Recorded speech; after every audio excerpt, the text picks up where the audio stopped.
sees you bring this upon yourself. Lack of empathy. Some of you may die. Devaluation of others. I scarred you for life.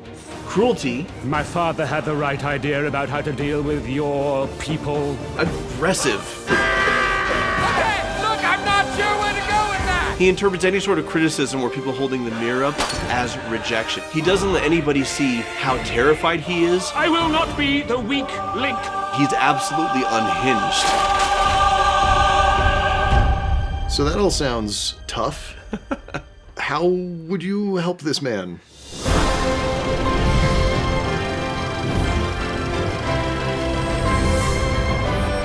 We're doing a live episode, July 30th through August 1st in the Pacific Northwest, and August 6th through 8th in the Upper Midwest. There will be a Q&A, there will be merch, there will be VIP tickets where you get to meet and greet us. Tickets on sale. Come see us because we want to see you. You specifically, Jeff. Hello and welcome to Cinema Therapy. I'm Alan Seawright, a professional filmmaker who needs therapy. I'm Jonathan Decker, a licensed therapist who loves movies. What do you got for me today, brother? I love villains. I am the identified patient in my family and have always felt like a villain because of it. And so I often identify with villains. And today we're talking about DreamWorks villains, and I want you to help me by helping them. Okay. So to help them, I need to diagnose them. Who am I diagnosing today? In no particular, but probably alphabetical order. Do we have an alphabetical order? So, Farquaad from Shrek. Okay. Ramses from The Prince of Egypt. Lord Shen from Kung Fu Panda 2, underrated villain. Love him. And Titan from Megamind. Maybe the most villainous villain of all the villains. Okay. I'm going to start with Lord Shen from Kung Fu Panda 2, and I'm going to diagnose him with narcissistic personality disorder. This feels like a good time to say that personality disorders and mental disorders are not the same thing as villainy. Yeah, that's a good point. So even while these villains do receive diagnoses and would need some support, their villainous behavior is a result of personal choice. Oh, look, most of these villains, heroes, we could also diagnose. Right, exactly. Many of them have problems as well. So here's your NPD checklist for Shen. Grandiose need for admiration. Check. Special treatment and obsession with unearned rights and privileges. Check. Devaluation of others. Oh, super check. Lack of empathy. Double check. Cruelty. Triple check, check, check. And there's some comorbidity going on with paranoid personality disorder, because he is constantly on the lookout of people who are going to usurp his right to rule. Everybody's trying to get him. He entertains fantasies of success, and here's the thing, he interprets any sort of criticism or people holding the mirror up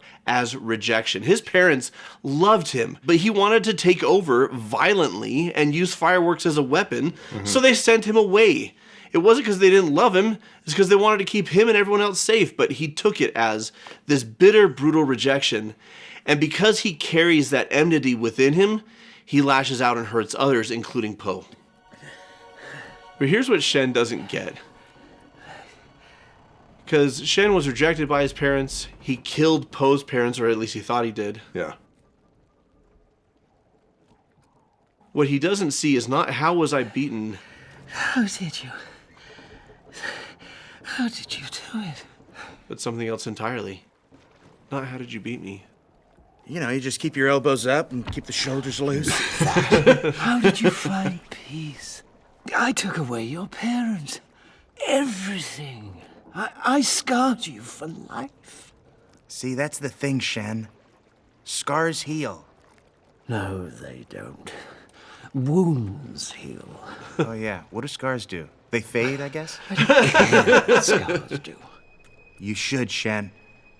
You gotta let go of that stuff from the past, because it just doesn't matter. The only thing that matters is what you choose to be now. You're right. Then I choose this! So, of course, Shen wants to understand, how did Po find peace when I never could? But does he really want to? Because Poe's explaining it to him, he's like, nah. The answer doesn't fit his paradigm. Right. I mean, the paradigm is that Po must be like me. Po must... What? The choreography, like the fight choreography in the Yeah. Kung Fu Panda movies is so good. And then the sound design and... Oh, gosh. I like it when things go boom. Everything in these movies is so big. It all goes boom, and I love it. Poe's answer doesn't fit Shen's paradigm. Shen's paradigm is the strongest conquer, the strongest win, the strongest win respect, and he always assumed that this prophecy of the warrior who would beat me was someone who was big and scary and intimidating and strong instead of someone who was full of love and compassion. This is the Achilles heel of all the Kung Fu Panda villains, is they underestimate Poe because they only respect brute strength, or in Shen's case, intelligence and strategy. The thing is, Poe's answer is let it go, forgive. To experience peace, you have to choose to be a peaceful person. Right. And Shen chooses bitterness and enmity. It's all he's held on to. It's what's kept him going all these years, to the point where it's become his identity. Yeah. He refuses to let it go because he doesn't know who he is without it. In cases of narcissistic personality disorder, if they feel that they have been wronged, that festers within them and becomes an obsession. Because no one can wrong me. I only deserve to be revered. And praised and loved and maybe make a big statue of me. How would you help this fine goose? It's hard to help narcissists because they don't see that they need help. They assume everything they do is great. I think on deep down, there's a fear that they don't. There's insecurity there, but they bury it. They bury it. They bury it. Yeah. So the best way to help is cognitive behavioral therapy, addressing the thinking errors that have got them stuck and helping them see how their behaviors are hurting them and others and actually keeping them from achieving their goals. Because they're more likely to blame everybody else but themselves if their goals don't happen. So hold that mirror up while affirming you still have worth, and your worth doesn't come from being the best at everything. It's all about healthy replacements with their thinking, goals, and behaviors, but also protecting yourself. Whether you're a family member or a loved one, or even therapists need to set healthy boundaries to keep this type of person from lashing out. If you're losing sleep at night, it should be because your dastardly plans are not going well, not because you have a terrible mattress. I just got a Helix mattress. Yeah? It's a king size Lux cooling. Ooh. And I recently moved into a new house. I don't even have a bed frame yet. And I threw that thing on the ground, and I have been sleeping so well. My kids keep coming in to cuddle because they're like, your bed's way more comfortable than ours. I was having back problems. I started using this mattress, and I don't have back problems anymore. I'm not guaranteeing that will happen for you. I'm telling you, that is what happened for me. I am. I guarantee that it will solve Jono's back problems. Did you know that people who participated in Helix's sleep study got, on average, 25 more minutes of deep sleep per night and 39 more minutes of overall sleep? I believe that because my mattress is giving me just the right balance between like support and softness. That's because Helix's sleep quiz matches you to your perfect mattress based on your body type and sleep preferences. That is true. That is how I got the right mattress, is I took the damn quiz. It makes the mattress buying process so simple and easy. Do you think they'd have a good mattress for an ogre? You also get free shipping. My mattress was delivered right to my door and was so easy to set up. I bet they'd even deliver it to your palace or evil lair. If you're like me and have a hard time staying cool enough to sleep at night, check out Helix's new Comfort Adjust cooling pillow. It stays cool to the touch all night long. And you can customize and adjust it to your preferred firmness and height, something Lord Farquaad I'm sure would appreciate. Click the link below or go to helixsleep.com/cinematherapy and check out their 4th of July mattress sale to get 20% off site-wide.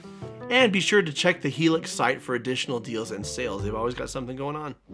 Next, we're going to talk about Lord Farquaad. He also could be diagnosed with narcissistic personality disorder. Sure. But to avoid repetition, and also because there's comorbidity here for obsessive compulsive personality disorder. Okay. If you watch Shrek closely, Lord Farquaad is obsessed with achieving perfection.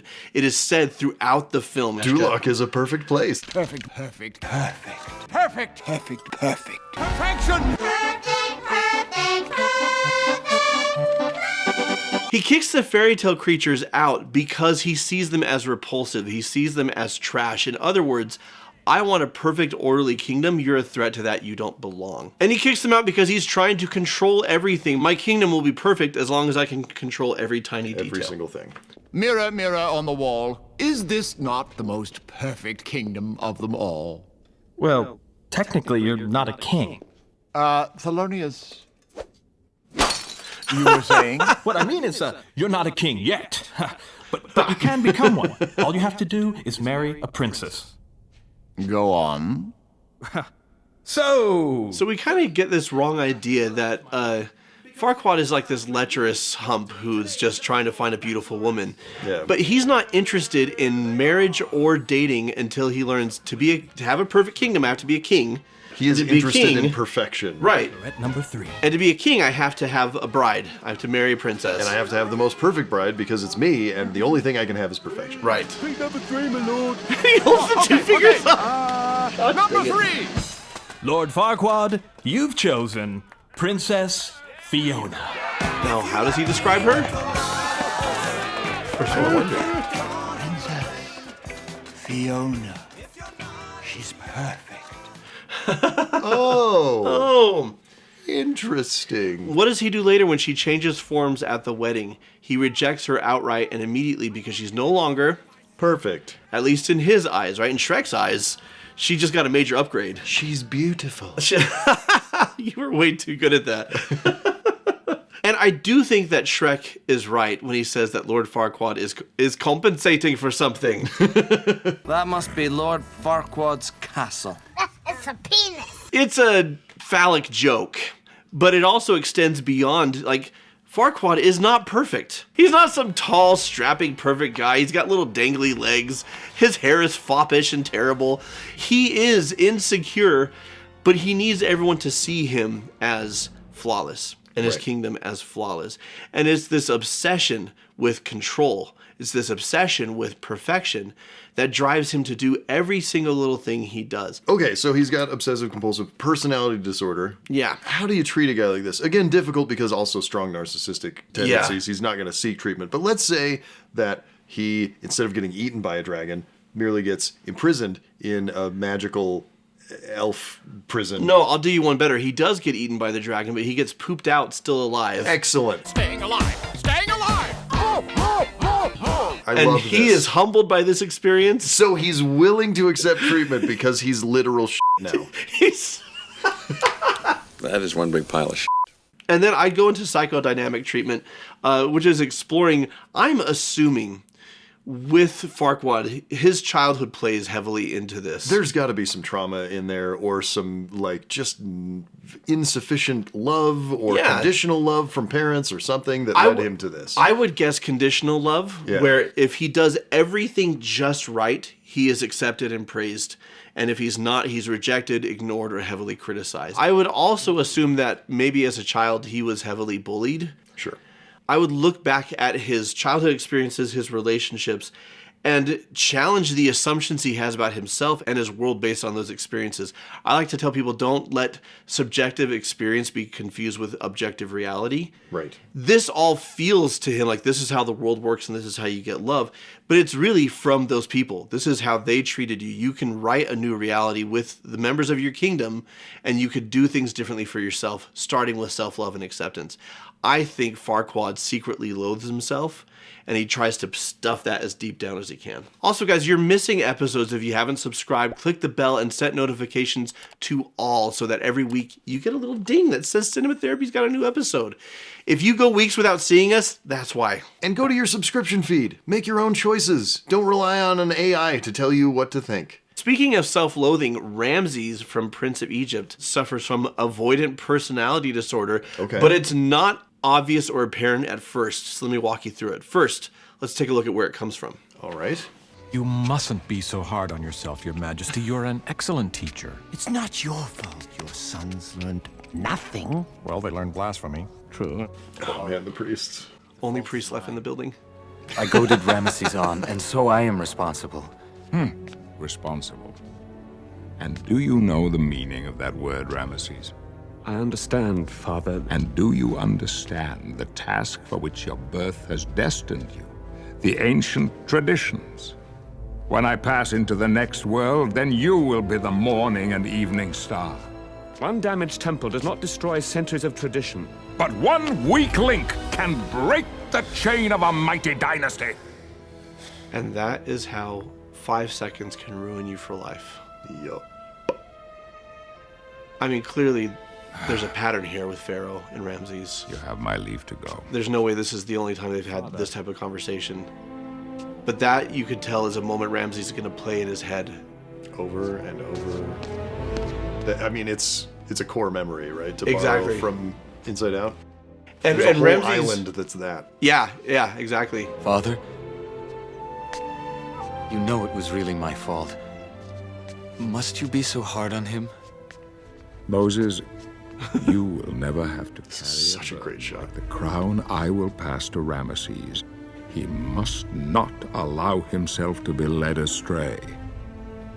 Not even by you, my son. See, he's so much more compassionate to Moses because Moses doesn't have the responsibility that Ramses does. Yeah. Pharaoh's doing what a lot of parents, especially fathers, have done for thousands of years. Tough love that actually causes trauma.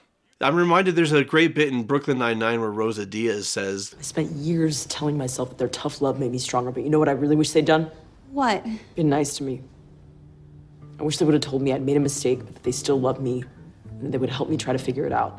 Would have saved me a lot of pain. Pharaoh thinks he's preparing Ramses for the duty. What he's actually doing is giving his son a complex. Avoidant personality takes the form of, I'm avoiding social situations, I'm avoiding connections, I'm avoiding situations that I don't want to have to deal with. I stay with what I know, I stay with what's comfortable, and I only choose relationships where I know I'll be loved. On the surface, Ramses doesn't appear like that later in the film. He is Pharaoh. He's not avoiding anything. He's on the throne. He's in front of everybody. He's inspiring the masses. But it's a mask. Right. He doesn't let anybody see how terrified he is of being that weak link. Ramesses, please, you must listen. I will not be the weak link. He's also avoiding the responsibility, right? Yeah. He's avoiding the responsibility and the consequences of his decisions. If he would just let the Hebrews go, God would stop hitting them with all the, terrors, right? Yeah. But he can't ever show that weakness, and so he avoids until he can't anymore, which is obviously a tragic thing that happened. He also almost reconnects with Moses. Yeah. Avoidant personality disorder comes from, a lot of times, parental rejection and harsh parental judgment. It also comes from deep loss. You love and you lose and you don't want to feel that pain again. Moses is Ramses' healthy attachment when they're brothers when they're young. Moses is Ramses' safe place and they adore each other. And when Moses leaves, he's not abandoning Ramses. He's leaving for all these other reasons. Sure. But Ramses takes it as abandonment. Right. And even though he's thrilled to see Moses when he gets back, we see just how scared he is to actually connect with him, especially when all the plagues are happening and Moses and Ramses are almost about to connect as brothers, and then Ramses' son appears. He's like, why is that man here? And Ramses drops it. He's like, oh yeah, I can't get hurt by Moses again. Right. And this stubbornness, this refusal to let the Hebrews go, it's because he's risk averse. To him, keeping the Hebrews here, sure, there's a God pounding us, but keeping them here is known. Keeping them here is something I'm familiar with. I don't know what my kingdom looks like if they're not here to help maintain it. Right. And so people with avoidant personality disorder will not make changes until the pain is too great to avoid. And to your point, by then, so much damage has been done. And we see how close Ramses is with his son and pretty much nobody else. It's because his son, he sure loves him. Yeah. So there's no risk there. Well, and it's also, this is the next link in the chain. If I fail at preparing him to be the Pharaoh, then I've also failed still at what my father said I was going to fail at. How do you help this man? My favorite, absolutely, form of therapy is narrative therapy. Surprise, because we're all about narrative. Narrative therapy is helping someone rewrite their story. Not the facts. It's not about self-deception. The facts cannot change. Right. But the meaning that we ascribe to the facts, that can change. Ramses has this in his head, I'm a disappointment. I can't let anyone see that I'm a disappointment. I must not fail. I must succeed. Otherwise, I have no worth. I will be the weak link that leads to the fall of the dynasty. Yeah, but what are the facts? He's Pharaoh. The facts are he's freaking Pharaoh. Also exploring, why do you think your dad was so hard on you? You think it's because he didn't like you and he saw you as a screw up. He felt the pressure of pharaohhood and he wanted to prepare you for it. And he did a terrible job, but that's where that came from. Helping him lean into, because his mother frequently tried to comfort him and he rejected it. Right. Because he had this core belief of, I don't deserve love. So rewriting that and exploring those beliefs, releasing them and replacing with beliefs that are more supportive is how I would help Ramses. Now, Titan, who? From Megamind. Ooh, can I take a crack at this one? Sure. I've actually been studying up on the DSM-5. Okay. And I think the official diagnosis for Titan is he's a dingus. That's it. That's it. He's a dingus. And he can't be cured. Nope. Nothing you can do about a dingus. I am going to say yes, but from the actual DSM-5, antisocial personality disorder with a psychopathy specifier, which means he's antisocial and he's psychopathic. Ooh. Let's look into this. Sure. Being a hero is for losers. It's work, 24/7, and for what? I only took the gig to get the girl, and it turns out Roxanne doesn't want anything to do with me. Roxanne Ritchie? Yeah, Roxanne Ritchie. I saw her having dinner and making googly eyes at some intellectual dweeb. Oh. Who needs all that noise? That's why I think we should team up. Wait. I love that even when he's got a muscly body, he's still got kind of a chubby little face. Rule the city. You want to team up? I even drew up some new costume designs. Chipmunk chinks. You be the brain, so you get a little brain. Which is absolutely what happens to me when I work out, by the way. Cool one. I'd have like 2 tanks sword fighting. 2 tanks sword fighting. All your gifts, all your powers, and you squander them for your own personal gain. Yes. No, I'm the villain. You're the good guy. I do something bad, and you come and get me. That's why I created you. Yeah, right. You're nuts. So, of course, Megamind seems antisocial, and he is in behavior, but he's not actually. He should be more like Metro Man. Ah! Because Megamind tricked me? does bad because he thinks he has no other outlet. Right. Titan, this is who he is. You give him power, this is what he does with it. And we were smooching up a storm. When I get my hands on you, I'm gonna... Yes, I know. Bring me to justice. Oh, God, now I've missed it. He's gonna kill you. Actually gonna kill you. Oh, and the hero strikes the first blow. And the reason he's gonna kill you is because he doesn't have a sense of morality.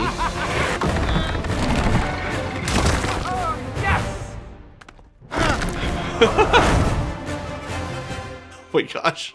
I love Megamind so much. I need to rewatch that movie. Let's do an antisocial personality disorder checklist here for Titan. Giddy up. Law-breaking. Yep. Impulsive. Check. Yep, check. Aggressive. Very much. Irresponsible. Oh, sure. Lack of remorse. None. And disregard for the safety of others. Yeah, doesn't care. As we see in the fight that then ensues, a lot of stuff gets destroyed. Yeah, there's a lot of collateral. I mean, it's not like Zack Snyder Superman collateral levels of damage. He cares more than Superman does. Oh my gosh! Shots fired! Speaking of which, we've got a Man of Steel episode that you can watch right here. He's questionable. And it's this lack of empathy. When he is a camera guy, he is quasi-harmless. He's a nice guy, right? We have a whole episode about it. Yeah, we've got a whole episode about it that you can watch right here. But also, I wonder what shady stuff is going on that we never see back when he's a camera guy. Oh, tons. Probably a lot. Yeah. You mentioned with a psychopathy specifier. Yeah. Which is the darkest phrase I think I've ever heard. Tell me about that. What does that mean, and why are you applying it to Titan? It's the lack of remorse that you often see in antisocial personality disorder writ large. Okay. It's not that I just don't care if other people are suffering. It's that I'm actively contributing to it and maybe even finding enjoyment from it. Oh boy. Because psychopathy and sadism, also there's a strong overlap there. Sure. And we see the glee in Titan. Well, it's more rage than glee, but he's absolutely unhinged when he goes after Megamind. There's a level of enjoyment that he's getting from this type of power and this type of rage. You go first! Okay, look, I'm not sure where to go with that! He only cares about like morality if it serves him. I'll be the hero if I get the girl. It's not actually about Roxanne's wants, dreams, feelings, or desires. It's completely self-serving. And that's what makes it antisocial personality disorder. Yeah. Okay, so that all sounds tough. How would you help this man? The best thing that could happen to Titan is for him to fail, as long as he's immediately getting support after. The worst thing that could happen is for him to fail and get no support, because then he'll just spiral more and more into anger, more and more into aggression, more and more into entitlement. Sure. But the moment he's rejected by Roxanne is my best entry point. Okay. Because he is in a perfect place to explore, how did I get here, and what assumptions do I have about myself, about Roxanne, about how the world works, that are clearly not working. Right. I would do mentalization-based treatment, which is all about tuning into your own thinking and the thinking of others. Okay. He's not into perspective taking. Not at all. He needs to understand that love is earned, not something that you're entitled to because you've got big muscles. And not something that you even earn like you're entitled to being loved romantically. Right. But you earn love through respect.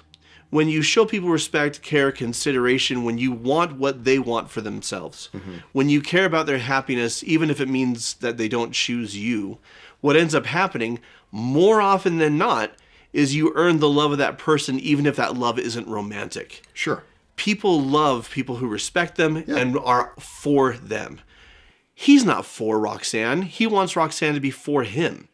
And so, and this is one of the issues with Titan, right? Is even if he gets what he wants, he won't be happy because he doesn't know what he wants. He doesn't understand love at all. And so if he gets, romantic lust or entanglement or whatever it is from Roxanne, that'll be really great for a little while. And then it'll fade because it always does if you don't actually know how to, one, give yourself love and respect. And I'm not talking about ego or vanity. These are counterfeits. Or masturbation. Ooh. I'm not talking about that, though. Honestly, it would get him through the day. It's probably what he was doing right before Megamind got there. Hey, Megamind! Giving himself genuine love, respect, and belonging would then allow him to give it to others and not take a romantic rejection as a rejection of him as a person. Right.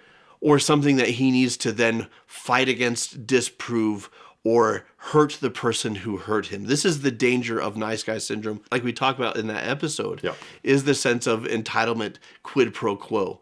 Really loving people isn't quid pro quo. You do it because of the love that you have within you. And I would try and teach him that and wish me luck. Yeah. I would also encourage him to seek other forms of love, not just romantic or sexual. For sure. He's a freaking superhero. Listen, you help people with those powers, you're going to get love and adoration. And in real life, not to sound like Hallmarky, but we all have superpowers and that we all have specific skills or abilities that we can use for the benefit of other people. Well, listen, I feel educated. I feel uplifted. I feel like we've learned and grown. And we're gonna not be supervillains. Not anymore. Starting now. Not anymore. Starting right now. So what other DreamWorks villains should we have Jonathan diagnose and treat? And anybody else, just leave in the comments below. Who should we have this man therapize? So until next time. Some of you may die, but that's a sacrifice I'm willing to make. Duloc is a perfect place! And watch movies. I think we really nailed the harmony. We really got it. Yeah. We want to thank our patrons who support this show and also get extended director's cuts editions of The Thing. We're making a movie over there. You can follow along with that. People with names like these names. Brandon. Elisak. Rosemary Giannini. Santos Rodriguez. Goddamn Graham. GD Graham. GD Graham. Thank you, patrons. We love you.